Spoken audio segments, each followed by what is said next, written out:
마가복음 13장 14절부터입니다. 23절까지만 우선 읽도록 하겠습니다. 제가 한 절 읽고 여러분들 한 절 읽는 식으로 교대해서 읽도록 하겠습니다. 제가 먼저 읽겠습니다.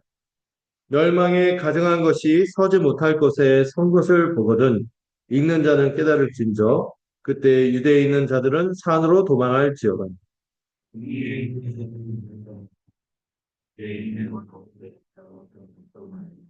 밭에 있는 자는 겉옷을 거지로 뒤로 돌이키지 말지어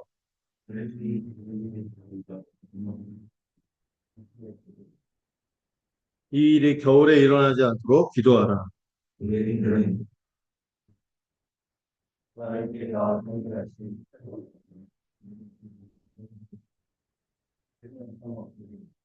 만일 주께서 그 날들을 감하지 아니하셨더라면 모든 육체가 구원을 얻지 못할 것이거늘 자기가 택하신 자들을 위하여 그 날들을 감하셨느니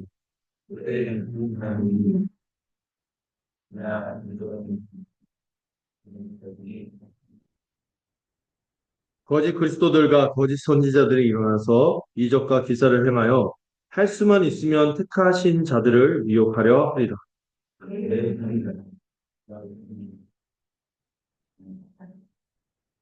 아멘. 자, 오늘 본문은 이 본문과 몇 개 요한계시록 말씀하고 이렇게 약간 합쳐지면서 많은 분들이 이 본문을 볼 때마다 무시무시한 최후의 심판을 떠올리는 본문이기도 합니다. 근데 그게 아니라는 것을 오늘 좀 설명하려고 하는 게 의외로 이게 마지막 때에 일어날 무시무시한 심판을 말하는 게 아니라는 것을 좀 설명하고자 해요. 우리가 지난 시간에 어, 그 예수님이 성전에서 그 유대 지도자들, 이 거짓된 가르침으로 이스라엘의 신앙을 망가뜨린 그들과 함께 논쟁하고 이 그들의 위선과 거짓을 드러낸 다음에 그리고 성전에서 나왔는데 어떤 일이 일어났죠? 제자 중에 한 명이 우와 주님 이 성전 너무 대단하지 않습니까? 방금 성전에서 막 그 성전에서 무화과나무 저주하고 이런 일이 있었는데 딱 나오자마자 제자 중에 한 명이 이 성전이 어마어마했거든요. 솔로몬 때도 영광스러운데 그거보다 규모가 3배였습니다. 이걸 보고 와 대단하지 않습니까? 했더니 주님이 돌 위에 돌 하나도 남지 않고 다 무너질 것이다. 이렇게 얘기했어요. 이 얘기했더니 제자들이 이 얘기를 뭐로 받아들였어요? 성전이 파괴되는 건 뭐하고 똑같다고 생각했어요? 세상이 끝장나는 거하고 똑같이 생각했기 때문에 세상의 끝이 언제 오겠습니까? 그럼 징조가 무엇입니까? 그 일이 일어날 징조가 뭡니까? 지금 당장 무슨 일이 일어날 것 같지 않으니까 징조가 뭐냐고 물어봤죠. 그래서 이 13절까지 지난주에 살펴본 내용들이 이 종말의 징조가 무엇인지를 좀 설명해 드리는 게 되게 중요하겠다 싶어서 말씀을 드렸어요. 근데 우리가 이 마지막 때 일어날 징조, 이러니까 종말의 징조하니까 최후의 마지막 때 제가 이런 표현을 썼죠. 몰아치기, 벼락치기처럼 몰빵으로 전문 용어가 그러네요. 한꺼번에 확 임하는 걸로 이렇게 오해하는데 주님이 이렇게 설명하는 내용을 들여다보면은 재림 직전에 바로 일어날 사건이 아니라 언제? 주님이 초림하셨죠. 처음 오셨고 다시 오시기 전, 그 전 역사 기간 동안 전체에 걸쳐서 일어날 사건이라는 것을 말씀을 드렸습니다. 그래서 여러분 종말의 징조가 이미 우리에게는 예수님한테는 이제 앞으로 계속 전개될 거다 했는데 우리한테는 어떤 시점에서 얘기하는 거죠? 이미 일어난 시점이 있는 거예요. 초림과 재림 사이의 교회 역사가 2000년간 있었는데 여러분 2000년간 옛 시대 이 종말이 뭐라 했죠? 옛 시대에서 새 시대로 바뀌었다는 거지. 그런 징조가 있었어요. 무슨 사건이 있었죠? 지금 주님이 말씀할 때는 아직 안 벌어졌지만 좀 있으면 주님이 십자가에서 죽으시고 또 부활하시고 또 그분이 승천하셔서 성령을 보내시고 그리고 새로운 하나님의 백성이 등장할 때 교회가 등장합니다. 종말의 징조가 주어진 거죠. 이 성령이 강림하시고 이 충만한 은혜가 진행되겠죠. 종말의 징조는 이미 주어졌어요. 두 번째로 재림의 날을 많이 이 징조를 통하여 이런 징조가 있으니까 그 다음에 이런 일이 일어나겠지? 이런 일이 일어나겠지? 이렇게 프로그램으로 의해서 이 날을 마지막 때를 계산하거나 예측할 수 있도록 주어진 것처럼 오해를 해요. 근데 징조는 그런 게 아니라 그러죠. 항상 깨어 재림을 간절히 기대하도록 하기 위해서 이 징조가 주어진 거지. 야, 이때가 올 거야 하고 미리 예고편, 루팡처럼 예고하고 훔쳐가잖아요. 그런 것처럼 그런 게 아니다. 그래서 제 친구 아버님이 했던 말씀이 있었어요. 약간 부담되기도 하지만 어떻게 생각하면 신앙생활이 그렇게 하는 건데 그 항상 공부를 하라는 말을 이렇게 했어요. 평소를 시험 때처럼, 시험 때를 평소 때처럼. 아, 왜? 예, 항상 늘 이렇게 깨워서 잘 신실하게 살아라. 그 얘기죠. 루터가 그걸 어떻게 얘기했다 그랬죠? 내일 지구가 멸망해도 온 세상이 멸망해도 사과나무 한 그루 심어야 된다. 아, 이렇게 얘기했죠. 신실하게 살아가는 겁니다.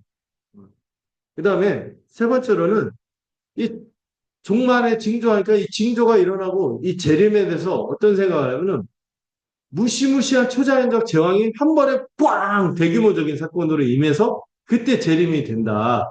그래서 어떤 일이 일어나면 조그만 일만 일어나도 야 이제 무시무시한 재앙이 임하는 하면서 두려워하는 거예요. 근데 이거는 그렇게 무시무시한 겁주려고 주어진 사건이 아니라는 거예요.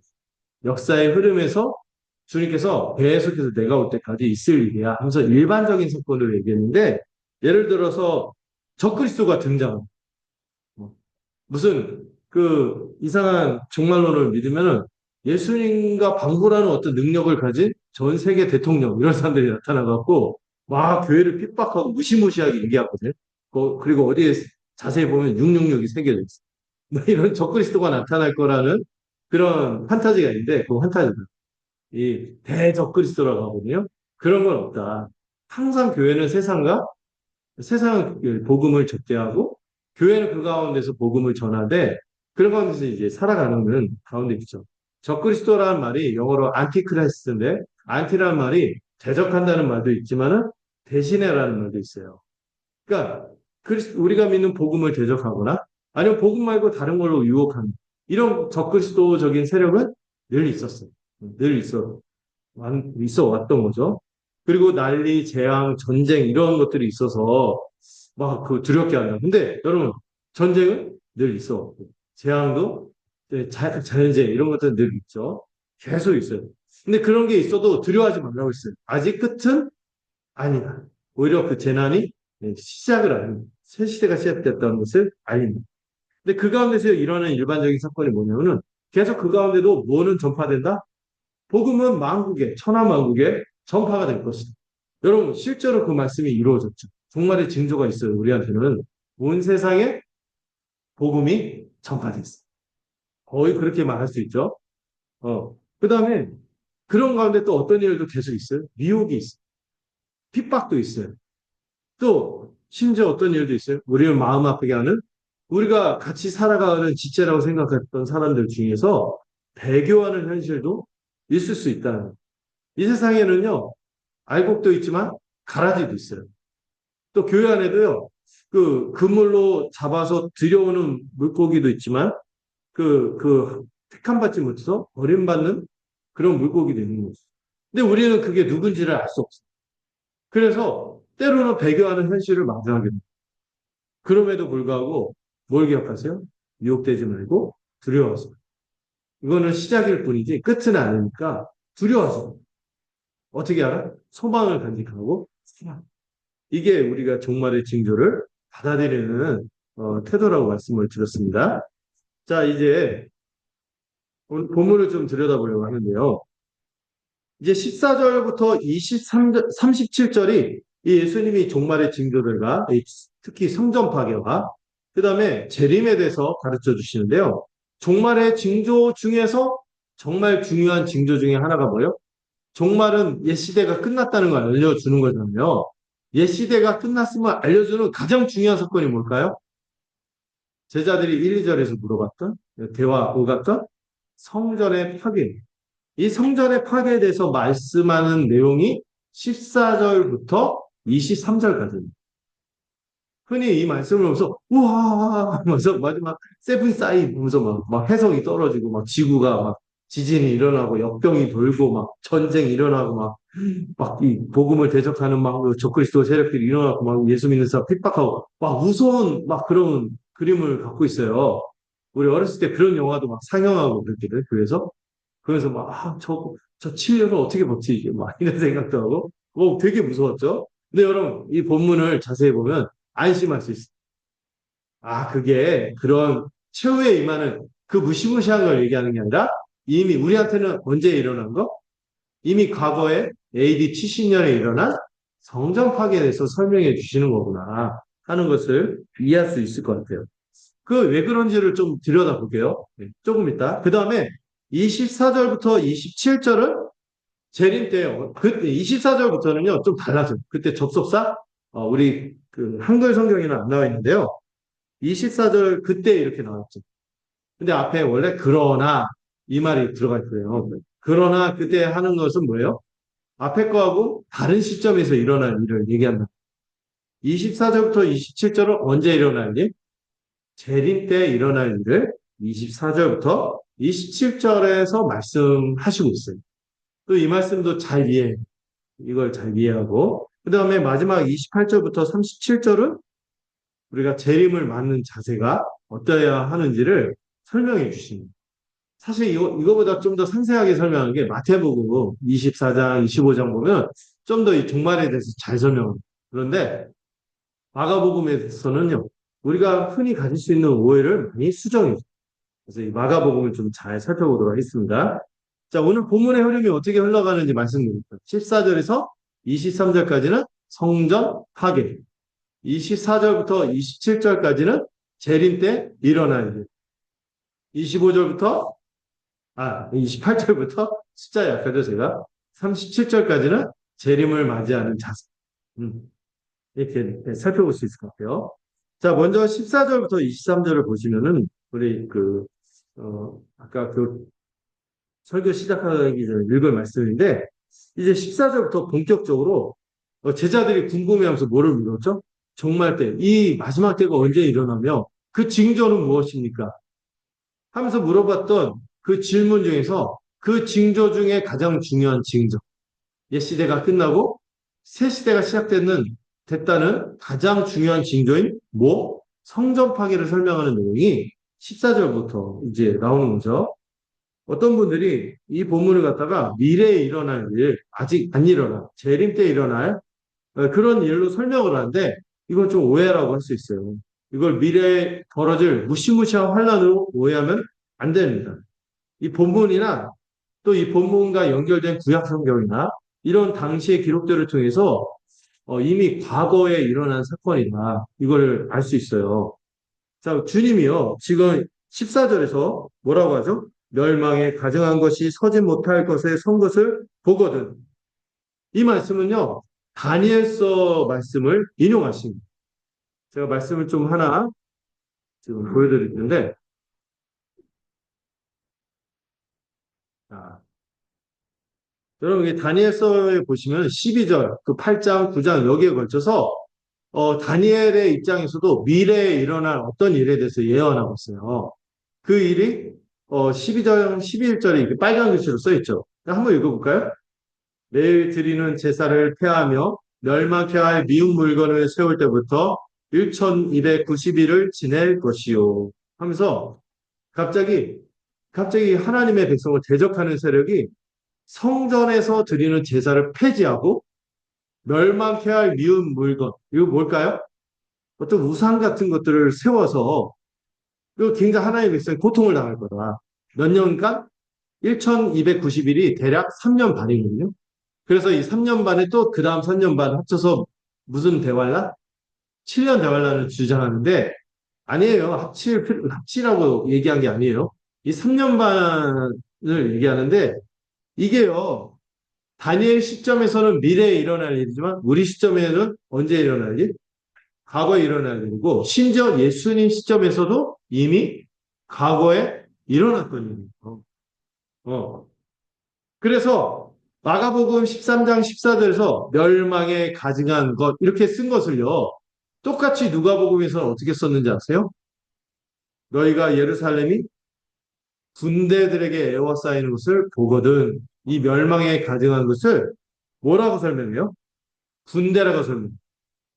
그러니까 다니엘 시점에서 미래에 어떤 일이 일어났는데 그 일처럼 예수님이 그 말씀을 인용하면서 예수님 시점에서도 앞으로 어떤 일이 일어날 거야 하면서 그 멸망에 가증한 것이 서지 못할 것. 이게 그것이 예루살렘이죠. 예루살렘은 축복의 공간이지 멸망에 가증한 것이 서면 안 되잖아요.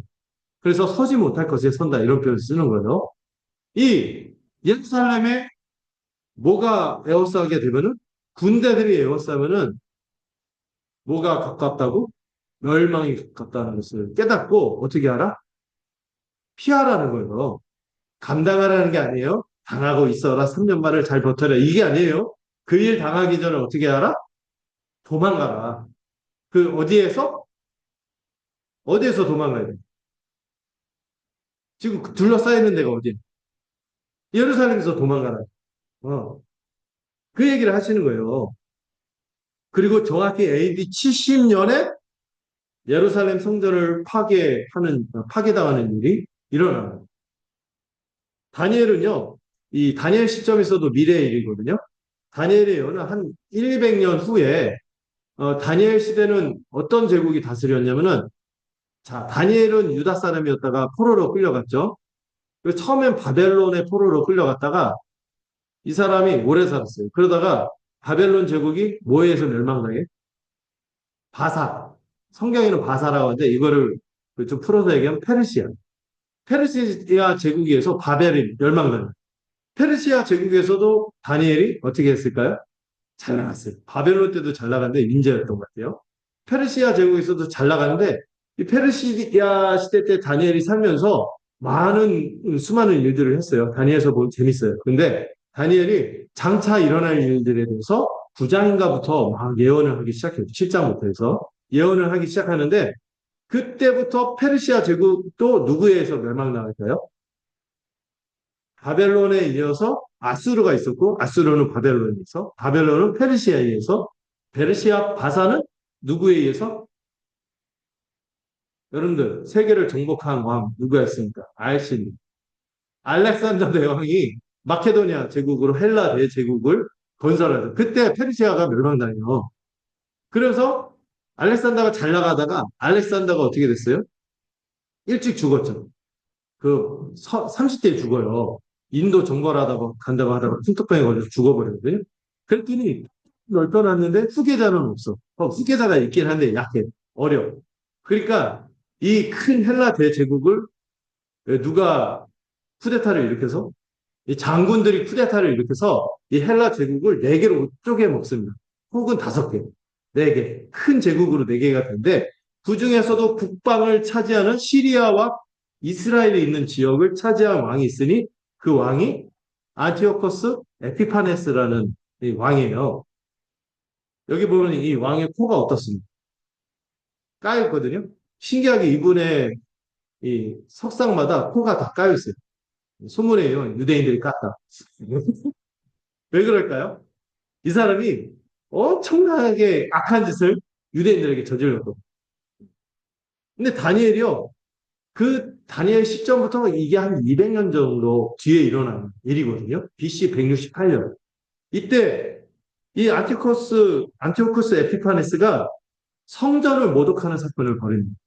헬라 제국이 쳐들어와서 이미 알렉산더에 의해서 알렉산더가 그래도 유대인들한테 호의적이었거든요. 그래서 성전에서 제사도 드리고 이렇게 했는데 알렉산더 사후에 정권을 잡은 이 에피파네스가 유대인들을 핍박하는데 이 예루살렘 들어와서 사람들을 무지 학살을 하고 성전에다가 뭐를 뿌렸어요? 부정하다고 부정한 짐승 중에서 제일 싫어하는 돼지. 돼지를 잡아서 그 피를 성전에다 막 뿌려. 완전 욕보인 거죠. 거기다가 율법책을 보는 데서 막 불태워. 율법책 다 갖고 와서 불을 태우고, 그 다음에 절기 지키고 제사하는 것을 다 금지하고. 그리고 나서 멸망에 가증한 거 뭘까요? 우상. 자기들이 섬기는 제우스 신상을 성전에다 딱 세워버리는 그 일을 다니엘이 언제? 이미 과거에 그 일이 일어날 것을 예언하면서 그 일 동안 3년 반 정도 고통받을 것이다. 그러나 이 3년 반은 뭐냐면 짧은 기간. 그러나 하나님께서 다시 행복할 거야. 그 기간을 잘 참았으면 좋겠어. 하고 얘기한 거예요. 그럼 예수님이 멸망 가증한 거 이것은 다니엘서를 그대로 인용한 거거든요. 근데 다니엘한테 미리 일어났지만은 예수님 시대 그 다니엘서를 읽는 사람들한테는 어떤 사건? 과거에 이미 일어난 사건. 근데 지금 예수님 그 말씀을 인용해서 우리한테 교훈하는 거잖아요. 그들한테는 앞으로 일어날 일이지만 우리한테는 어떤 일이죠? 우리한테도 과거에 이미 일어난 일. 언제? 이렇게 성전이 모독당하고 막 이렇게 침탈당하고 욕보인 사건처럼 아예 예수님은 그 정도가 아니라 성전이 어떻게 될 거다? 다 파괴되고 멸망해서 다시 세워지지 못할 것이다. 이게 언제 일어났죠? AD 70년. 근데 예수님이 그 말씀하셨거든요. 한 세대가 지나가기 전, 이 세대가 지나가기 전에 그 일이 일어날 것이다 했는데 그때 당시에는 평균 연령이 높지 않았으니까 그 한 세대가 몇 년이었는지 아세요? 40년. 40년. 그러니까 예수님 시점에서 40년이 다 되기 전에 이 일이 일어날 것이다 했는데 그 일이 실제로 AD 70년에 성전이 파괴되는 걸로 이루어진 거죠. 예수님 시기에서는 안 일어나는 거예요. 근데 예수님이 그걸 내다보고 얘기하신 거죠. 그러니까 어떤 분들은 나중에 수대에서 짧게 딱 하고 했다 하는데 아니라는 게 다 입증되고 있어요. 실제로 예수님이 예언했고 그 일이 일어났어요. 정확히 예수님 시점부터 40년 후에 로마의 장군 티투스라는 이 옆에 장군이라고 했죠. 이 장군에 의해서 예루살렘이 박살납니다. 이 박살나기 전에 이미 박살이 나 있고 전문 용어로 티투스 장군은 이 예루살렘에 확인사살하는 느낌.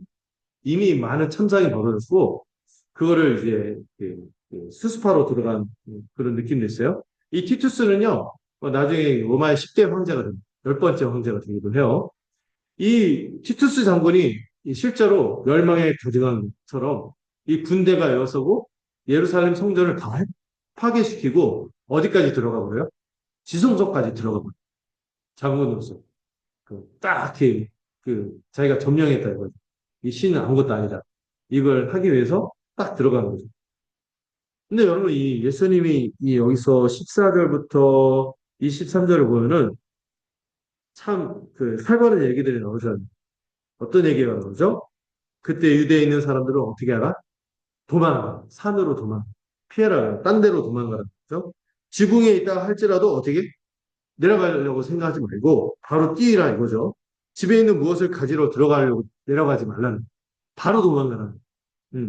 밭에 있는 자도 밭일 하다가 거둑 가지러 간다고 이렇게 하지 말고 바로 도망가라는. 뒤로 돌이키지 말라는. 그럴 생각 없다는 거죠. 그날에 아이벤 자들과 젖먹이는 자들은 화가 있다. 왜 그럴까요? 애 들쳐오고 아이 되고 임신하고 이런 가운데서 피신이 쉽나요? 어, 황급하게 피신하기 쉽지 않잖아요. 빨리 피하기 위해서는 그때는 참 그렇게 그런 가운데 있으면 참 힘들겠다. 이 염려를 해주시는 거죠. 그래가 18절 뭐라고 그래요? 겨울에 안 일어났습니다. 이 겨울에 이동이 쉽지 않으니까. 이렇게 빨리 피하라고 얘기하는 거죠.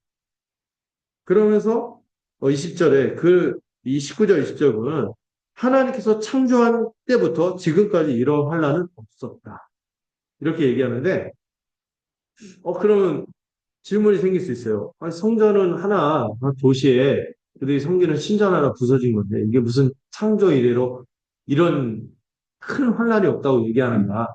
이거는 대규모의 엄청난 재앙이라는 어떤 규모를 말하는 게 아니에요. 이 환란이 갖고 있는 성격, 이 환란이 뜻한 의미와 그 종류가 생각할 때 정말 참혹하다는. 그리고 실제로 예루살렘에서 벌어진 일을 들여다보면 아주 참혹한 일이 많이 일어나. 근데 이거는 규모보다 어떤 성격 때문에 그 일에 갖는 의미와 성격을 생각할 때 전대미문의 환란이 있어. 전대미문. 창조 일에 이런 일이 없었다. 이렇게 말할 만큼. 물론 홍수에 여러분 노아 홍수가 더 크게 느껴지지 않나요? 예루살렘보다? 그렇죠. 소돔과 고모라도 있잖아요. 그거하고 비교 안 될 만큼의 무시무시한 환란이라는 거. 예루살렘 백살라는 게 성전이. 뭐 때문이다? 그 환란이 갖고 있는 의미와 성격 때문에. 왜 그런지 설명을 해드릴게요. 이때 예루살렘이 받았던 고통은요, 물질적인 고통, 사람들이 많이 죽기도 하고, 많이 막 그 사상자가 발생하고, 그런 부분에서 막 그 한 문명이 다 파괴됐으니까 이때부터 유대인들이 고향에서 쭉 가서 정처 없이 그 집시처럼 떠도는 신세가 돼버렸잖아요. 그래서 뭐 세익스피어의 베니스의 상인 같은 거 보면은 막 유대인들을 막 아주 그 사람들이 얼마나 싫어하고 멸시하는지 알 수 있죠. 그런 처지가 되고 또 도덕적인 의미에서도 그 안에서 벌어진 일들이 너무 참혹했어요. 그 다음에 종교적인 면에서가 제일 중요해요. 영적인 측면이 제일 중요한데 여러분 이때 이후로 성전이 다시 세워졌나요? 못 세워졌고 그리고 성전이 어떤 공간이었어요? 하나님께 용서를 받는 유일한 공간. 하나님께 기도할 수 있는 유일한 공간인데 그게 사라져버린 거예요. 그러니까 이 하나님의 백성이었던 유대인들에게는 다른 환란과 비교할 수 없는 엄청난 환란이 실제로 제가 그 신학교 때 꼭 읽도록 하는 유대인 역사가의 책이 있어요. 이 사람은 신자가 아니에요. 유대인 정통 역사가인데 요세푸스라는 사람이 이때 벌어진 일을 기록하는데 이때 예루살렘에서 몇 명이 죽었는 그 인구를 환산하면 110만 명이 죽어요. 여러분 히로시마에서 하루아침에 증발됐다 했잖아요. 폭탄에. 그래도 한 10만? 막 그 정도예요. 지금 어디서 미얀마인가? 지금 막 그 정부가 없어갖고 지금 엉망이라서 군부 독재 이렇게 돼갖고 재난대처럼 있어서 1만 명 정도 죽었을 거라고요. 근데 예루살렘에서는 110만 명이 죽었고 그 이후로도 엄청난 2차 세계대전 때 600만이 죽기도 하지만은 예루살렘에서만 그때 110만 명에서 죽었고 근데 왜 이렇게 많이 죽었냐? 유대인들 인구가 어떻게 예루살렘에서 사람들이 그 일이 다 벌어졌는데 딴 데는 안 벌어지고 예루살렘만 박살났는데 거기서만 110만 명이 죽냐? 그때 절개였거든요. 절개였으니까 다 모여들었어요. 그런데 로마 군인들이 그 대치 상태니까 반역해서 대치하는 상태니까 도망가야 되잖아. 근데 누가 활약했냐면 예수님이 여기서 경고한 대로 21절, 22절 보면은 보라 그리스도가 여기 있다, 저기 있다. 또 거짓 그리스도뿐만 아니라 거짓 선지자들이 일어나서 이상한 선동을 한 거예요. 이적 같은 거 막 일으키면서 하나님은 우리의 편입니다. 로마들을 우리가 다 쳐부셔서 없앨 수 있습니다. 이런 잘못된 가짜 뉴스를 퍼뜨리면서 사람들을 선동해서 예루살렘에 머물게 한 거예요. 로마 군대가 막 쳐들어오고. 그들이 선동하고 미혹하고 막 그 판판이 깨지고 있는데 전쟁 나가면 지고 있는데 그 안에 밖에 소식을 모르잖아. 아, 우리가 이기고 있습니다. 이기고 있습니다. 이런 식으로 가짜 뉴스를 막 퍼뜨리고. 그러니까 사람들이 안 떠나고 그 안에 있었던 거예요. 그런데 폭도들이 나중에 이 제사장들이 기본적으로 누구하고 친했다고 했어요? 부패하긴 했지만 이 제사장들이 로마 사람들하고 친하니까 저 로마 약점이들 하면서 제사장들 죽여버려요. 그리고 성전을 침범해요. 폭도들. 원래 들어가면 안 되는데 막 성문 막 들어가고 막 이때 얼마나 압이 규환이 되는지 모르겠어요. 그리고 막 기근이 시작되니까 이 로마 군대가 바로 쳐들어간 게 아니라 밖에서 그 포위만 하고 이게 이제 공성전이라고 하죠. 그 성을 그 쳐들어가지 않고 밖에서 대치 상태에 있었는데 기근이 일어난 거예요. 안에 있는 물자나 이런 것들이 어떻게 됐겠어요? 떨어지고 식량 떨어지고 물도 떨어지고. 근데 물은 사실 있었는데 이 물이 없어서 사람들이 밖으로 빠져나가면은 우리가 지금 하나로 단결해서 싸워야 되는데 사람들이 빠져나가면 전쟁을 할 수 없다. 그래서 이 폭도들이 어떻게 했어요? 우물에다 독을 뿌렸어요. 못 마시고. 그래갖고 이거 먹고 죽은 사람도 생기고. 그러니까 나가지도 못하게 하는. 나가지도 못하게. 나가면 어떻게 해요? 나갈 끼미만 하면 배신자하고 죽였거든. 그래서 이 식량을 위해서 식량을 얻으려고 서로 막 약탈이 일어나고 근친 간에 가족 간인데도 불구하고 자기 처자식 먹여 살리고 자기가 먹어야 되니까 처자식을 막 죽이고 아니면 친척을 죽이고 이런 일들이 막 벌어지는 동족 상잔이 막 일어나요. 심지어 어떤 일이 일어나냐면 이 기근이 너무 심해지니까 어떤 아이의 엄마가 아우 이 자녀들이 있었어요. 아이 엄마가 아이를 부어 먹었어요. 어떤 폭도들이 와서 그 아이 잡아먹으려고 했다가 그 엄마가 내가 먼저 잡아먹었으니까 너희도 그래서 너희 자녀를 내놔라 뭐 이런 식으로 해서 너무 비참해갖고 치를 떨면서 돌아가 이런 일들이 막 일어났어요. 보통 부모가 자기 자녀를 해치는 일들은 그 구약에서도 하나님이 저주하시고 심판하는 그 침사 그거 중에 가장 극치가 그런 일들인데 그런 일들이 지금 예루살렘에서 벌어진 거예요. 그래서 나중에 로마 군대가요 진입했을 때 예루살렘에 들어가 보니까 어떻게 했어요? 이 사람들이 손을 쓸 필요가 없어요. 아주 악독한 폭도들 몇몇 빼고는 서로 다 죽여놓고 이미 시체가 절비했다.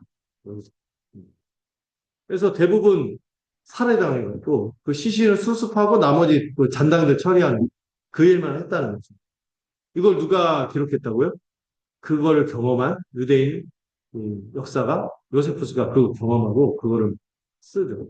이거는 예수님이 말한 것처럼 전대미문에 예, 창조하신 시초부터 지금까지 소위 하나님의 백성이었다고 하는 사람들에게 일어나면 안 되는 일들이 일어나는 거예요. 여러분 이 일은 뭐의 모형이냐면 마지막 주님이 다시 오시면은 하나님 심판하시겠죠? 이때 끝까지 예수 그리스도의 주되심을 거절하고 하나님의 백성을 박해한 자들의 멸망이 그러할 것입니다. 그걸 보여주는 심판의 모형이 된 사건이 성전 심판이죠. 그래서 예수님이 그 사건을 내다보니까 그때 유대에 있는 자들은 어떻게 하라고? 다른 데로 도망가라고. 실제로요, 여러분들, 이 신자들은 주님의 말씀을 기억했기 때문에 주님의 이 말씀과 경고를 기억하고 AD 70년이 되기 전에 AD 66년에 그때부터 군대가 포위하기 시작했거든요. 이미 4년 전부터 멸망하기. 그 군대 포위가 있었는데 그 군대 포위가 잠깐 극적으로 풀렸을 때가 있었어요. 왜 풀렸냐면은 그때 그 AD 60년대 누가 황제였냐면 네로 있죠. 네로. 검은 고양이 말고. 죄송해요. 막 그 지가 로마에 그 불을 내고서는 그리스도인들이 그랬다 이렇게 하고 막 그리스도인들 핍박했던 이 네로가 이 폭정을 끝이고 나중에 자살을 해요. 자살을 하면은 어떻게 돼? 권력이 이동이 되잖아요. 특히 로마는 뭐를 중심으로 권력을 잡았어요? 군대를 중심으로 권력을 잡았기 때문에 이 장군 중에서 가장 유력한 장관이 베스파시안이라는 장군이 있었어요. 이 장군의 아들이 티투스예요. 아까 보여줬던. 이 장군이 뭐 하려고? 황제 그 왕위를 접수하려고 예루살렘에서 있다가 아들하고 같이 있다가 이동한 거예요. 병력을 풀고 가버린 거죠. 그러니까 이 포위가 잠깐 풀린 거예요. 그때. 그때 누가 도망갔을까요? 이 예수님의 지금 말씀을 기억한 그리스도인들이요. 이때 그 군대 포위가 풀렸을 때 이 예루살렘에서 다 나와서 펠라라라는 지역으로 다 도망갔어요. 그래서 이 AD 70년의 성전 파괴가 일어났을 때 신자 중에 해를 당한 사람은 한 명도 없어요. 주님이 그 일을 피하도록 하신 것이죠. 모두 피신해서 이 환란을 피할 수 있었습니다. 그래서 20절에 이런 표현이 있죠. 주께서 그날들을 감하지 아니하셨더라면 모든 육체가 구원을 얻지 못하시거늘 자기가 택하신 자들을 위하여 그날들을 감하셨느니라. 이 유대인들에게 당할 이 혹독한 심판을 이 유대인 특별히 그 남아있는 사람들 유대인 신자들이었을 텐데 이 신자들은 다 도망갈 수 있도록 환란을 감해 주셨던 것이죠. 여러분 주님이요 이 택한 자들을 위해서 이 환란이 일어날 때 이 군대가 포위된 것을 벗어나도록 이 신자만 도망가는 게 아니라 이 신자들이 도망가니까 그때 이제 같이 안 믿는 사람들도 와 이때 도망가야겠다 하고 일부 사람들이 같이 도망가서 살았죠. 주님이요 이 죄인을 향한 환란도 감하시는 분이거든요. 여러분 주님이 그 말씀하셨던 알곡과 가라지 비유 아시죠? 알곡과 가라지 비유가 뭐냐면 우리가 교회 안에도 신자, 불신자가 있다. 각 쭉정이가 있다. 뭐 가라지가 있다. 이렇게 이해하는데 아니에요. 알곡은 뭐예요? 하나님이 택한 백성들, 구원받을 백성들이고 가라지는 이 세상 전체 이 밭이 하나님의 세상인데 하나님의 택한 백성들도 있지만 안 택한 백성들도 있죠. 그걸 가라지라고 하는 거예요. 근데 알곡을 추수할 때가 왔어요. 그러면 가라지는 어떻게 해요? 바로 처리해야겠죠. 그래서 일꾼들이 와서 저기 알곡을 추수하기 위해서 지금 가라지를 쳐야겠습니까? 하니까 주님이 뭐라고 하세요? 괜히 가라지 치려다가 알곡도 다칠 수 있으니까 일단 좀 기다려보자 이렇게 말씀하시거든요. 이게 뭘 알 수 있어요? 하나님이 우리를 끝까지 구원하시기 위해서 하나님 택한 백성들 그 중에 우리 가운데 교회에 있는 사람들도 있겠지만 앞으로 믿을 사람들도 있겠죠. 그런 사람들을 위해서 주님이 어떻게 하셨어요? 심판을 유예하시잖아요. 환란도 감해 주시는 분인데 지금 하나님의 백성 예수님을 믿는 신자들을 우리 하나님께서 보호하시겠습니까? 보호하시지 않겠습니까? 보호하시겠죠. 이 말씀처럼 이 택한 자들을 위하여 그날을 감하시는 분이 우리 하나님이라는 것을 생각하면서 이 본문을 봐야 됩니다. 어, 주님은 우리를 궁일에 여겼습니다. 그래서 성전 파괴가 일어날 때 신자 중에 아무도 해를 당하지 않았다. 이거 생각할 때 여러분 앞으로 주님이 재림하고 환란이 있을 때 우리가 환란을 무지막지하고 환란을 당할까요? 안 당할까요? 안 당할 거라고 우리가 믿을 수 있어요. 물론 늘 환란과 핍박은 있죠. 적그리스도도 있고 그 여러 가지 난리도 있겠지만은 어느 정도 여기서 말하고 이 본문을 볼 때마다 사람들이 뭘 느껴요? 공포심을 느끼고 야, 나 구원받지 못하면 어떡하지? 믿음을 잃어버리면 어떡하지? 믿음을 잃어버릴 정도로 공포심을 일으키고 우리를 무지막지하게 대하시는 하나님이 아니라는 사실을 이 본문을 통해서 오히려 우리가 믿으시기 바랍니다. 그리고 이 성전 파괴를 통하여 우리가 중요한 걸 알 수 있어요. 예언약 시대는 이제 확실히 끝난 거예요. 성전이 없어지고. 이제 예수님이 오셔서 성전이, 그 당시 성전이 어땠어요? 엉망이었잖아요. 이 엉망임을 드러내고 무화과 나무를 저주하시며 이 성전 앞으로 기능하지 못한 폐기를 선언했어요. 그뿐만 아니라 이제 누가 참 성전이 될 거다? 주님이 참 성전이 되고 우리가 주님의 성전이 되어서 살 것을 말씀하셨죠. 그 일을 확실히 보여준 사건이 마가복음 끝에서 나와요. 예수님이 십자가에서 돌아가실 때 성전에 지성소에 못 들어가게 하는 그 두꺼운 휘장, 직경이 10cm 이상이 되었던 그 휘장이 어디에서부터 어디로? 위에서부터 아래로 찢어졌어요. 이제 성전이 필요 없어. 이제 누구를 통하여 하나님을 만납니까? 예수 그리스도를 통하여 하나님을 만나고 하나님의 은혜를 경험하고 그분에게 이름으로 기도하면 우리의 기도가 들어지는 그런 시대가 임한 것이죠. 이 AD 70년 성전이 실제 멸망해서 여러분 이 신자들은요. 이야 정말이 진짜 이루어졌구나. 이 첫 징조, 가장 중요한 징조가 일어나는 것을 확인할 수 있었군요. 우리도 이 징조들을 통해 우리가 어떤 사람들이다? 세원약 백성임을 믿으시기 바랍니다. 그거 알려주는 사건이 성전 파괴예요. 자, 24절부터 27절도 한번 또 함께 살펴보도록 하겠습니다. 24절부터 27절 제가 읽고 여러분들 읽는 식으로 교대해서 읽도록 하겠습니다. 그때 그 환란 후 해가 어두워지며 달이 빛을 내지 아니하며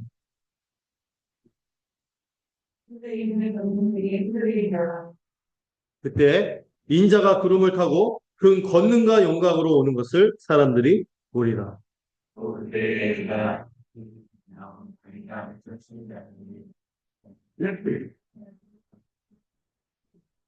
아멘. 자, 지금 우리가 읽은 이 말씀은 언제 일어날 일?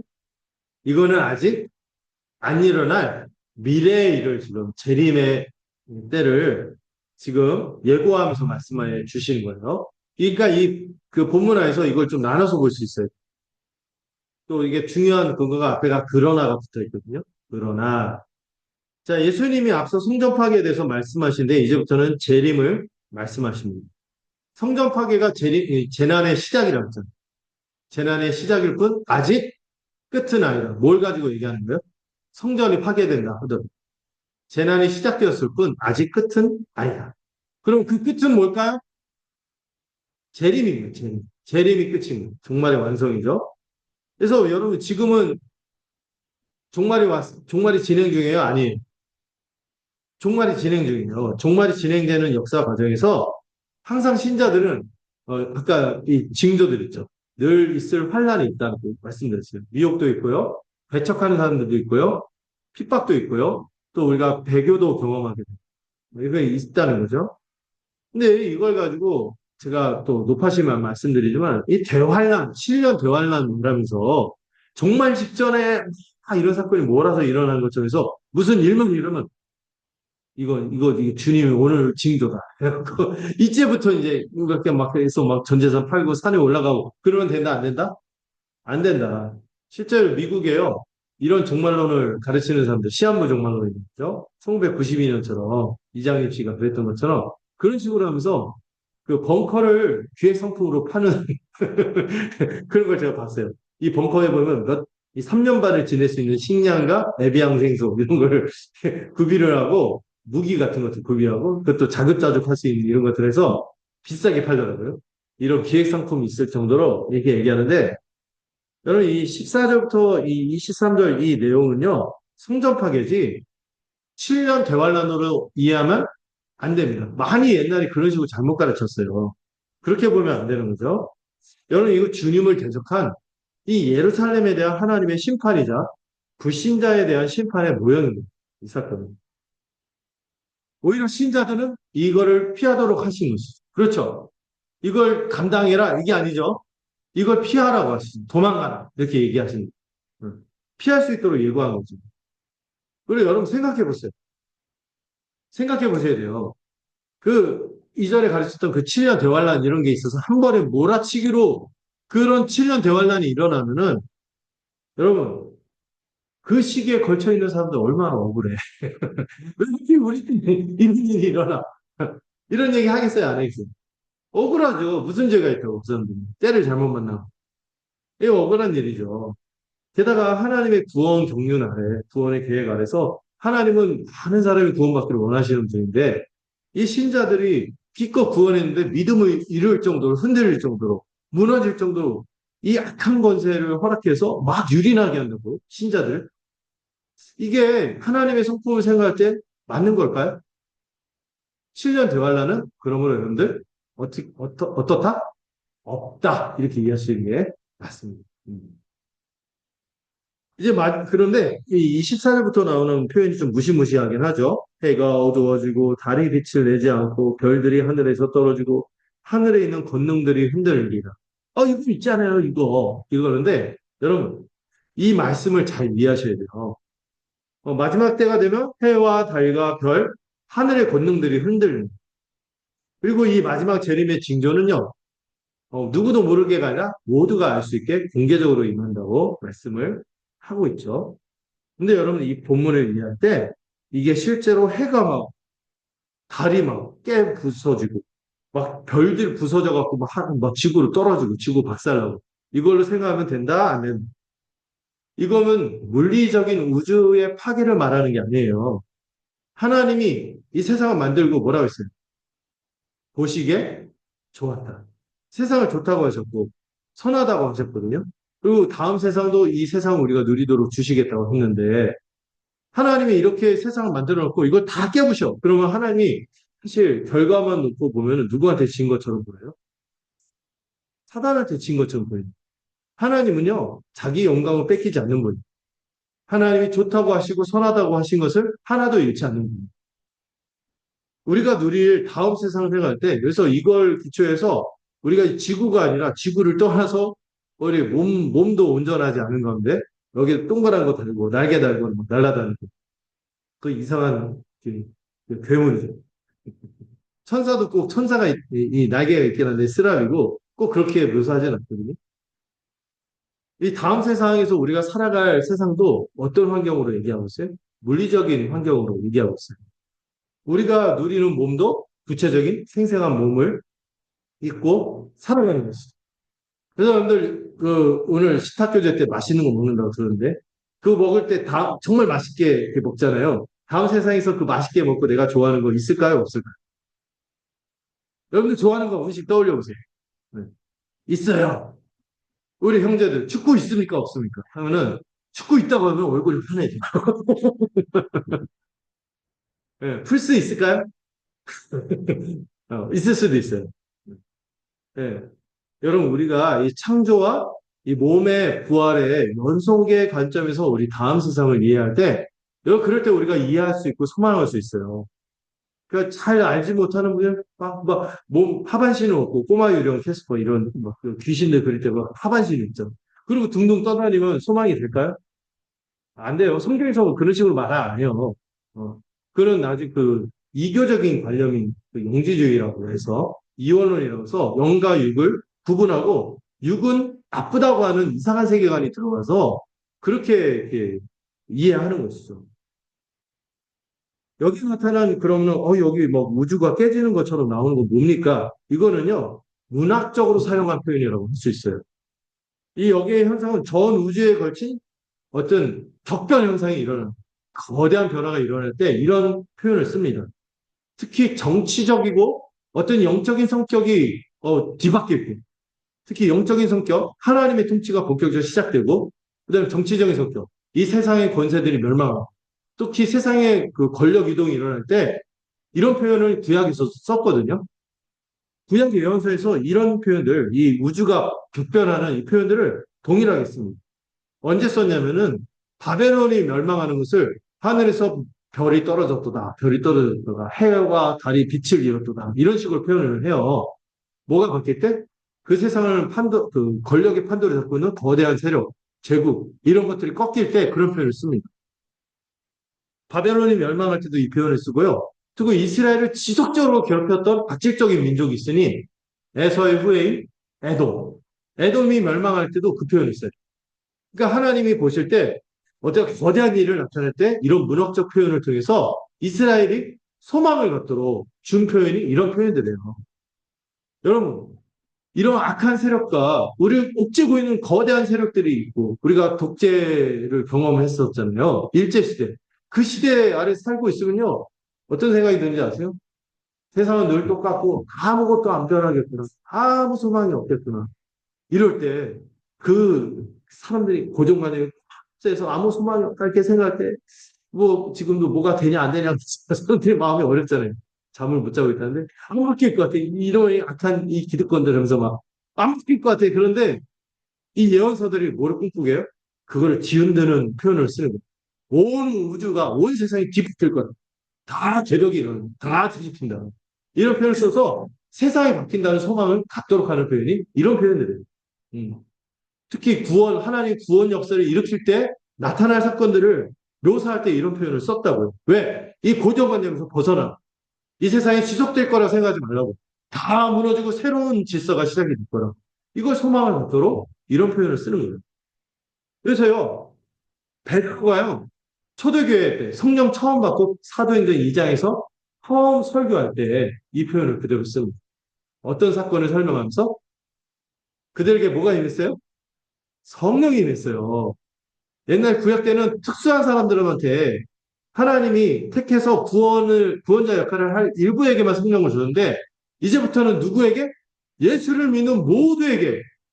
우리가 그 비전이라는 책죠. 마지막 날에, 마지막 날. 아비들은 예언할 것이요, 뭐 젊은이들은 환상을 꾸고, 뭐 남녀노소 할 것 없이 하나님의 이 꿈에 막 사로잡혀서 비전을 품고, 막 이 소망을, 환상을 보고 막 그럴 거다. 이렇게 예언했는데, 그때 쓴 표현이 이거예요. 하늘이 빛이 있고, 달이 핏빛으로 바뀌고, 해가 어두워지고. 이런 표현을 그대로 써요. 근데 그 설명이 재림 설명하는 게 아니라 뭘 설명하면서 지금 성령이 왔고 새 시대가 있는 거예요. 이걸 설명해서 그 표현을 쓴 거죠. 이제 성령이 임하시면 누구의 통치가 본격적으로 시작이 된 거예요? 주님의 통치. 하늘 보좌 우편에 주님이 앉아 계시며 그분이 성령을 통하여 우리를 다스리십니다. 이걸 선언하는 거예요. 그때 요에서의 이 천지개벽 같은 이 표현들을 그대로 쓴 거죠. 그래서 구약에서 강한 세상 권력, 이집트가 망할 때도 바벨론이 망할 때도 해, 달, 별, 하늘의 권능들이 무너진 이런 표현들을 쓴 것이죠.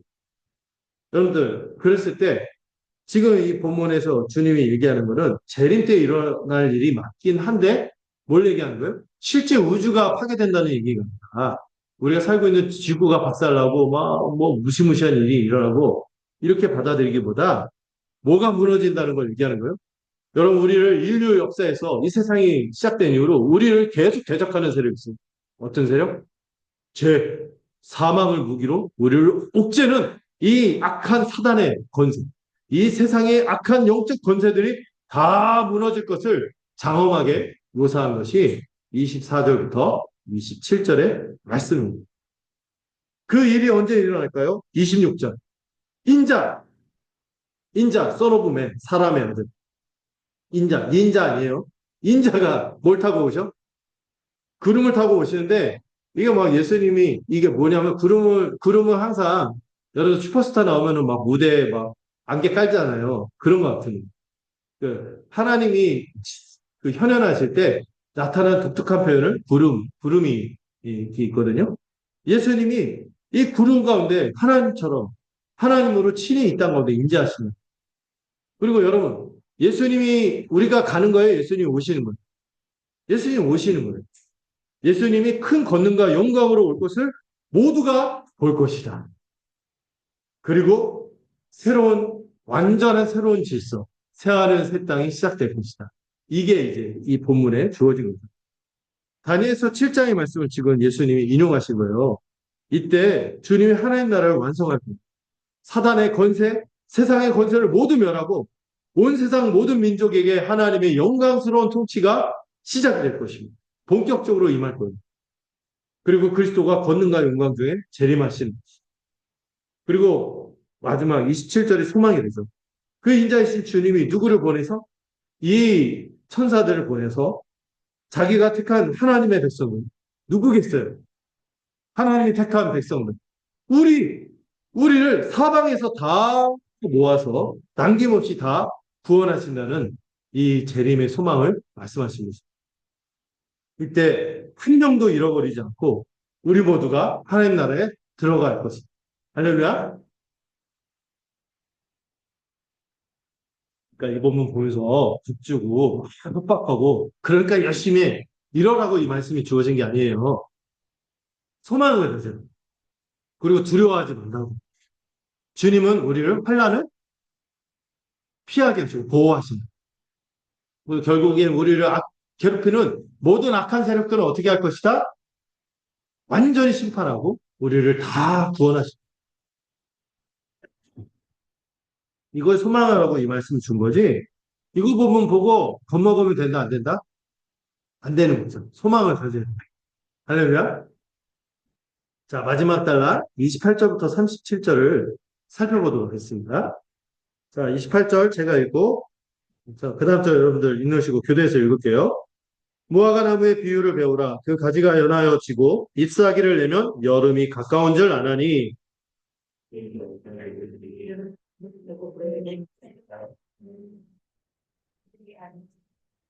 내가 진실로 너희에게 말하노니 이 세대가 지나가기 전에 이 일이 다 일어나리라. 그러나 그날과 그때는 아무도 모르나니 하늘에 있는 천사들도 아들도 모르고 아버지만 아시느니라.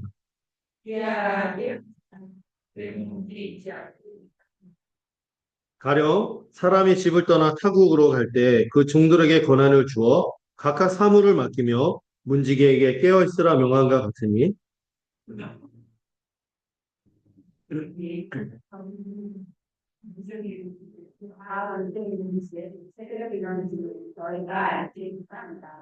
그가 호련히 와서 너희가 자는 것을 보지 않도록 하라.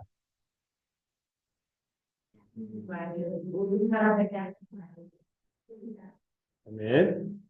네. 자, 여기 그 30절에 보면은 어떤 말이 있죠? 이 세대가 지나가기 전에 이 일이 다 일어난다. 이 세대, 그 예수님 당시 살았던 세대를 한 40년 치면 40년 뒤에 어떤 일이 일어나죠? 성전 파괴가 일어날 것이다. 그 얘기를 지금 하신 거예요. 그리고 무화과나무의 비유는 뭐냐면은 무화과나무에게서 교훈을 얻으라고 하시죠. 여러분 무화과나무 앞에서 어떤 게 있었죠? 저주하는 사건이 있었죠. 그거하고 연결해도 되고요. 그렇게 연결해도 되고 지금 무화과나무의 비유는 뭐냐면 무화과나무에게서 교훈을 얻는 게 뭐냐면은 무화과나무가 어때요? 이스라엘에서 가장 흔한 나무. 어딜 가나 볼 수 있거든요. 그래서 이 나무를 통해서 사람들이 뭐를 예측하죠? 봄이 왔구나. 여름이 왔구나. 겨울이 왔구나. 가을이 왔구나. 이 자연 만물이 순리와 시간의 법칙에 따라 변하는 것을 보고 계절의 변화를 예측했죠. 그것처럼 이 무화과나무에서 교훈을 얻으라는 게 이 성전 파괴 사건이 일어날 것을 통해서 뭘 기억하라? 종말이 진행되고 있구나. 이걸 깨달으라는 시대를 분별하는 이제 예수님을 통해서 새 시대가 열렸어요. 구원 역사가 다 성취되고 완성을 향해서 가고 있어요. 이런 징조들을 통해 우리는 재림이 반드시 임할 것을 기억하고 또한 한편에서는 야 언제 올지 모르니까 널브러지자 이게 돼야 안 돼. 아니죠. 임박해 있다는 것을 기억하며 한편에서 긴장하면서 살아갑니다. 근데 어떤 분들이요, 이 무화과나무도 또 이상하게 풀어요. 이 무화과나무의 징조를 이 성정환학에 이거하고 연결하지 않고 뭐하고 연결합니까? 특히 세대주의라는 그 이단적인 가르침이 있어요. 이단은 다 아는데 일부 세대주의가 좀 극단적인 사람들이 거의 이단으로 빠지거든요. 이런 이단들, 특히 이 사건들을 어떤 사건하고 자꾸 연결했냐면은 그 백투 예루살렘의 근거가 되는 게 뭐냐면은 이스라엘이 계속 나라를 되찾지 못하고 떠돌이로 그 유대인들이 살다가 나라를 되찾은 날이 있어요. 언제인 줄 아세요? 1900 우리나라 해방할 때 비슷할 때. 1948년. 이때 이스라엘이 독립했거든요. 그 자기 나라를 세웠어요. 막 시오니즘 이렇게 갖고 막 이렇게 하면서 그러면서 이제 팔레스타인의 비극이 시작이 된 거죠. 근데 이스라엘이 독립했는데 그게 무화과 나무의 징조다. 이제 주님이 올 때가 얼마 남지 않았다. 백투 예루살렘하고 제3성전설 이런 이상한 얘기들 하기 시작한 거예요. 그런데 그거를 이제 대표적으로 이상하게 쓴 이단이 있으니 우리 역교회가 저쪽에 있는 하나님의 교회. 옛날에 안상홍 증인이었거든요. 그 영생교로 갔죠. 그 안상홍이 영생한 거고. 그 안상홍 증인회가 뭘 주장했냐면 1948년에 이스라엘이 독립했는데 그때 그 이상한 이단들이 그때 재림이라 했는데 안 됐잖아요. 근데 이 세대가 지나가기 전이니까 이 세대 몇 년? 40년. 1948 더하기 48은 몇 년? 1988년 올림픽 할 때 주님이 온다. 이거를 실제 안상훈 증인에서 유포를 했어요. 시한부 전문. 올림픽 때 주님이 오신다, 막 성화봉송하고 온다 했는데 왔어요, 안 왔어요? 안 왔는데, 그러면 이단들 항상 잘 빠져나가거든요. 그리고 안상홍도 죽었어요. 그러니까 전기자 그분은 지금 하나님 어머니하고 또 섬기죠. 왜 그런지 모르겠어요. 왜 그렇게 이상한 걸 믿는지 모르겠어요. 근데 이런 식으로 인위적으로 어떤 사건들에 대입하면 맞을까요? 틀릴까요? 틀리다는 거예요. 항상 틀리다는 거예요.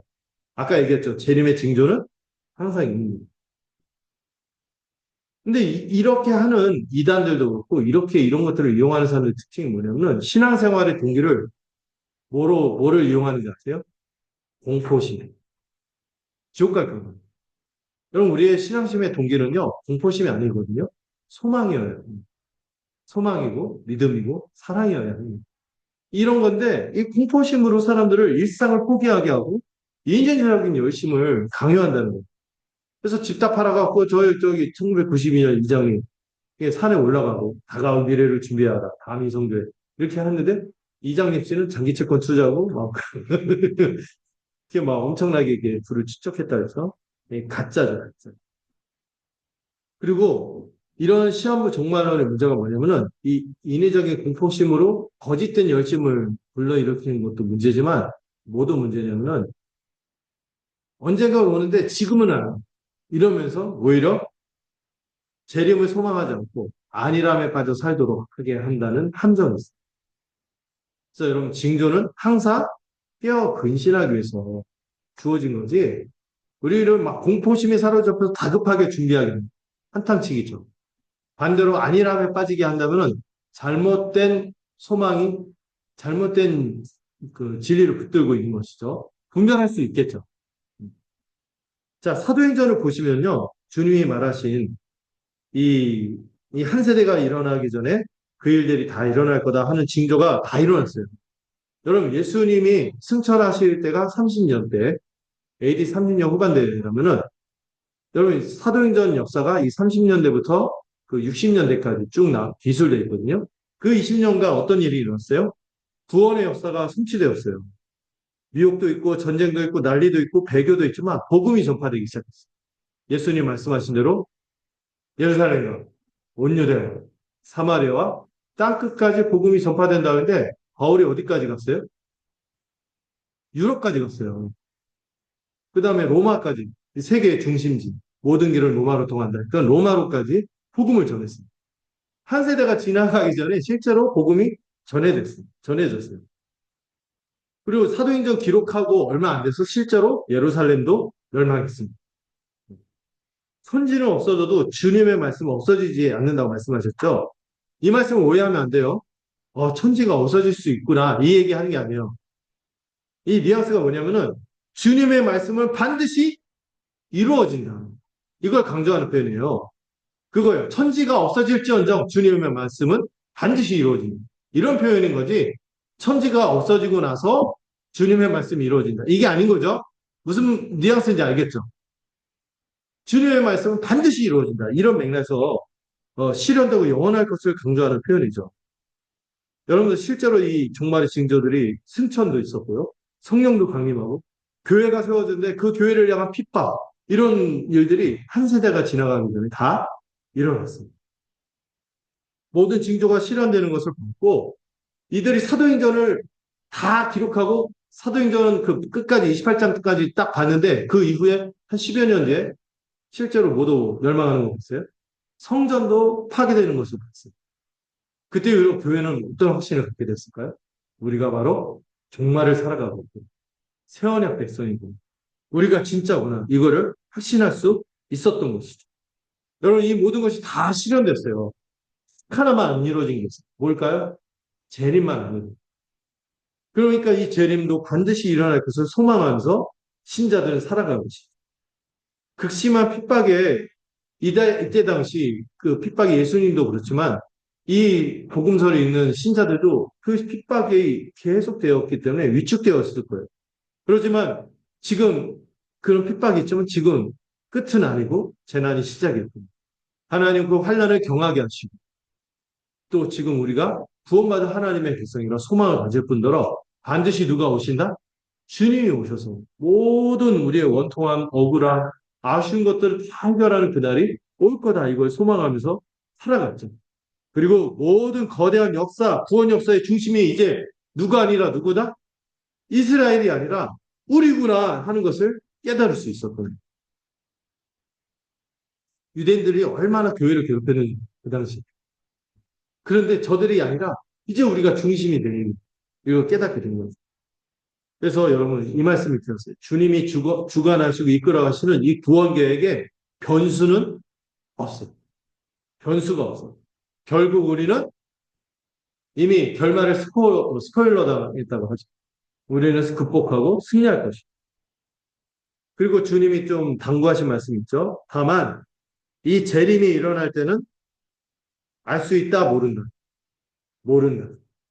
여기 보면은 아버지만 아시고 아무도 모르고 심지어 누구도 모른다고 했어요. 네, 아들도 모른다고 했죠. 그래서 그 마봉님 할머니가 이거 패러디한 거죠. 며느리도 몰라. 약간 지치지 말라고 했는데 더 지치게 한 거 같아요. 죄송해요. 네. 아들도 모른다 했어요. 아들. 심지어 주님, 말씀하시는 주님도 나도 아버지의 뜻에 맡겼을 뿐이 이렇게 말씀하시면서 여러분 하나님이 이렇게 이끌어 가시는 위대한 구원계, 이 주권적인 계획을 우리는 전혀 예상할 수 없고 조금도 기여할 수 없는 사람들. 다만 주님이 우리에게 뭘 부탁했죠? 지금 시대가 어떤 시대인지를 분별하고 시대를 분별하라 이렇게 얘기합니다. 깨어 있어서 경계하라는 거죠. 그런 의미에서 여러분들 어떤 이상한 시한부 종말 얘기할 때 콧방귀 끼세요. 다 가짜라고. 네. 이거는 그 동기 자체가 악해요. 벼락치기. 한탕으로 한 방에 승부 걸려고 하는 거예요. 네. 안일함을 불러일으키고. 또 신앙생활의 동기가 비정상이야. 무서워서 이게 하는 게 진짜예요? 그것만 피하면은 그럼 널브러질 거예요? 어. 항상 주님은 우리에게 진짜를 원하는, 진심을 원하시는, 진심으로 신실하게 살아갈 것을 원하시는 거예요.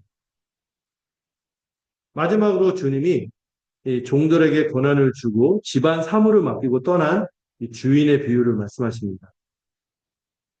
근데 주님이 뭘 조심하라고 주의를 시키죠? 주인이 왔을 때 뭐 하지 말라고? 자고 있지만. 여러분, 이 자는 것을 실제로 자지 말라는 걸로 이해하면 안 돼요. 수면 부족 때문에 여러분들 면역력도 떨어지고 힘들어요. 잠 잘 주무셨으면 좋겠어요. 하나님이 구약에 그런 말씀이 있어요. 하나님이 사랑하시는 자에게 뭘 주신다? 잠을 주신다. 잘, 마음속에 염려와 평안이 없도록 하신다는 건, 여러분들, 우리가 여기서 잔다는 거는 비유적인 표현이에요. 여러분, 자면은 어떻게 합니까? 눈을 감습니다. 눈을 감는다는 것은 하나님이 행하시는 일이죠. 이 종말의 징조가 주어지고 있는 것들을 분별하지 못하고 있다는. 지금이 어떤 때인지 모르고 안일하게 살고 있다는. 그리고 자게 되면 뭐 하게 됩니까? 꿈을 꾸게 되죠. 대부분 꿈은 왈왈 소리가 들리죠. 개꿈이에요. 꿈을 꾸면 어떻게 돼요?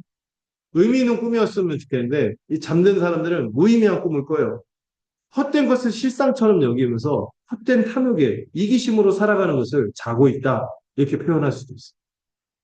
무지한 가운데 이기심과 탐욕 가운데 살아가는 것이 자는 것이죠. 깨어있는 것은 무엇입니까? 집안 사물을 돌보는 거라고 했어요.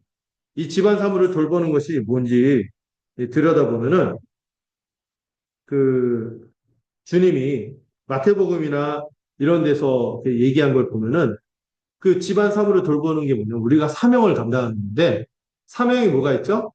예배, 양육, 성교. 그 성교뿐만 아니라 특히 예배, 양육, 성교뿐만 아니라 어디까지 가야 돼요? 우리 지체들을 돌보는 온된 지체들을 돌보고 섬기고 그들을 위해서 살아가는 이 성도의 교제를 누리면서 살아가는 여러분 깨어 있으시기 바랍니다. 주님이 언제 올지 모르잖아요. 왔는데 자고 있으면 어떻게 해요? 깨어 있습니다. 예배하는 자로 하나님의 진리로 배가 부르고 불러 있는 자. 또 그거를 주변에 증거하면서 소망을 나누는 자. 그리고 함께 지체된 자들을 한껏 끌어안아서 교회로 살아가야 하는 자. 모이기에 힘쓰고 근신하고 깨어 있어야 하는 자. 일상을 충실히 살아가야겠죠. 그리고 자기에게 주어진 권한을 잘 써야겠죠. 여러분에게 주어진 권한이 뭡니까? 여러분이 하나님께 받은 은사가 있을 거예요. 여러분이 하나님께 받은 자원들이 있죠. 시간이 있고, 돈이 있고, 에너지가 있고, 또 관심 분야들이 있겠죠. 이런 것들을 어디에 투자해야 돼요? 다가올 세상, 하나님 나라를 위해서 소망하고 투자하는 데 활용하는 것이죠. 특히 사물을 맡았다는 것은요, 이 마태복음에서는 주의 뜻을 따라 지체들에게 양식을 공급하고 그들을 섬기는 것, 돌보는 것을 얘기합니다. 우리가 서로 부지런히 섬기고 돌보는 것이 재림을 준비하는 확실한 거예요. 다른 게, 뭐, 여러분들 뭐, 그 전제사 싸들고 산에 올라가서 막 할렐루야 하면서 찬양하고 이게 재림 준비하는 게 아니라고. 뭐라고요? 우리가 신실하게 주변 지체들을 돌보면서 살아가는, 교회로 살아가는 게 재림을 깨어 준비하는 것이죠. 이런 삶이야말로 문지기처럼 항상 주님이 올 때를 깨어서 기다려서 주님이 오실 때 문을 열고 그분을 영접할 수 있게 되는 것이죠. 그 영접할 준비가 되어 있어야 하는 것입니다. 주님이 우리한테 당부하는 것이, 당부하는 말씀이 있어요. 그런 걸 보시면은, 어, 아유, 숫자가 안 보이네. 예, 33절, 35절, 37절에 걸쳐서 세 번 반복하시는 말씀이 있어요. 뭘까요? 깨어있음. 여러분, 한 번만 말씀하셔도 이 말씀이 명령이라서 우리가 긴장하고 들어야 되는데, 몇 번 말씀하셨어요? 세 번이나 말씀하셨어요. 굉장한 권세예요. 여러분, 깨어있으십니다. 잠들지 마세요. 이 항상 깨어있으란 말은 특히 강조합니다. 여러분, 그 당시 이 말 성전 파괴만이 아니라 성전 파괴를 앞두고 있는 이 제자들에게만이 아니라 지금 우리를 지금 살고 있는 우리한테 주님이 말씀하시고 있는 특히 교회인 우리 자신을 향해서 주님은 뭐라고 말씀하세요? 깨어있어. 여러분 깨어있기 위해서는 어떻게 해야 된다고요? 잠들지 마세요. 이 하나님의 말씀을 통하여 시대를 분별하고 하는 것에 무지해서는 안 되는 거예요. 집안 사물을 돌봐야죠.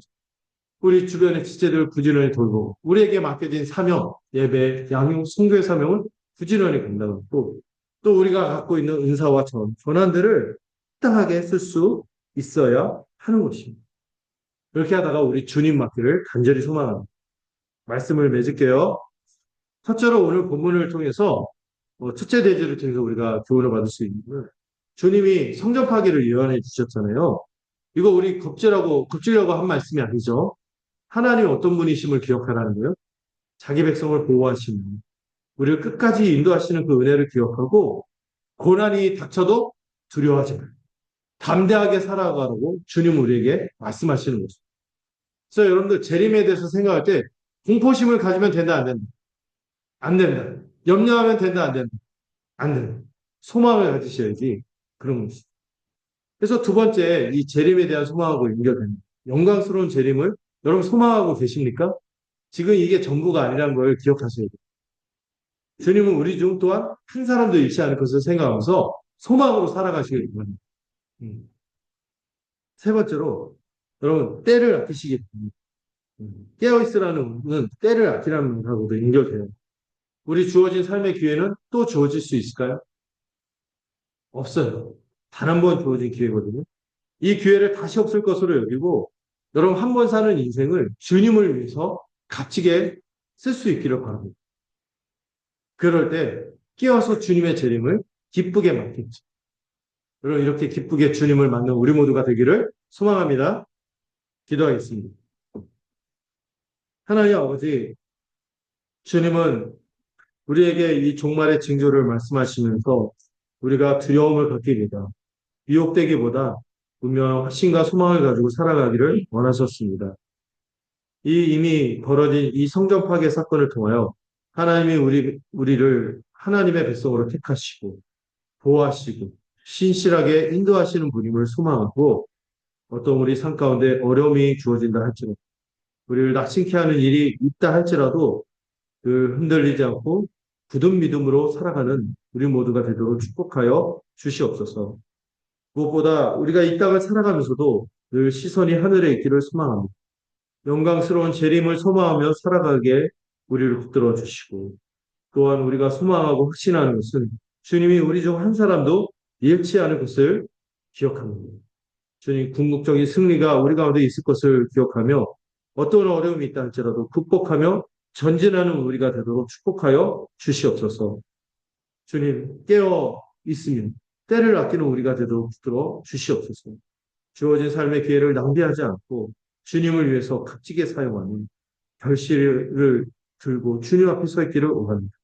주님이 오실 때 기쁘게 맞을 수 있는 우리 모두가 되도록 축복하시고 인도하여 주시옵소서. 예수님의 이름으로 기도드렸습니다. 아멘. 우리 찬송가 175장 함께 찬양하도록 하겠습니다.